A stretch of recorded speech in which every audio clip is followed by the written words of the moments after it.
is whoever holds this hammer. If he be worthy, shall possess the power of Thor.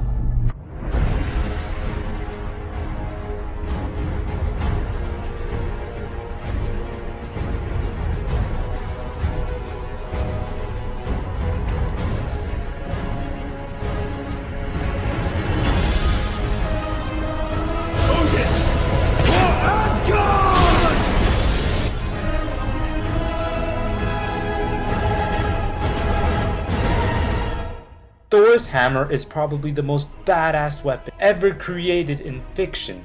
But did you ever wonder if this hammer was actually possible? Because I'm going to be using the laws of physics to answer that question.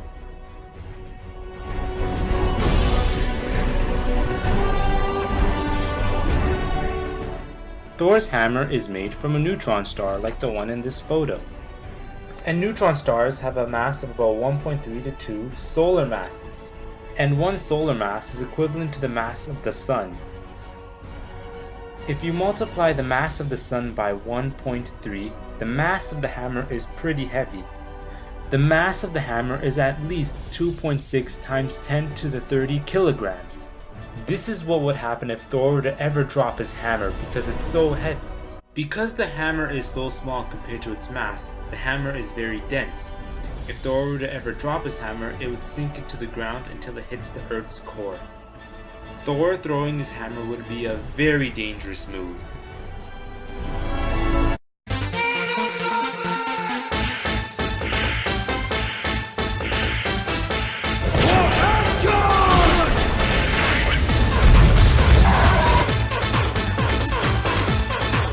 Fatality!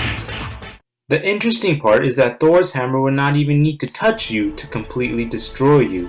Newton's law of gravity states that there is a gravitational field of attraction between two bodies with masses.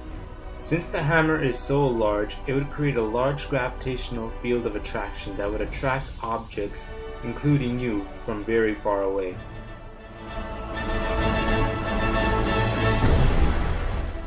Whenever Thor is about to fly, he swings his hammer really fast to gain angular momentum.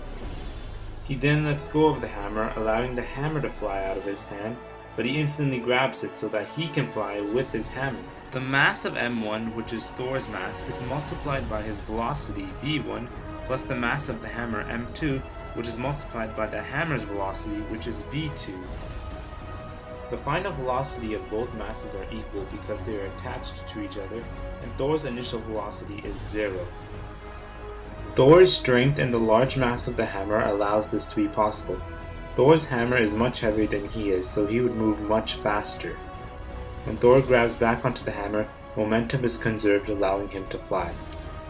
However, Thor should not be able to change direction since the velocity would only be going in one direction. Now, it is a common fact that only someone deemed worthy can lift Thor's hammer.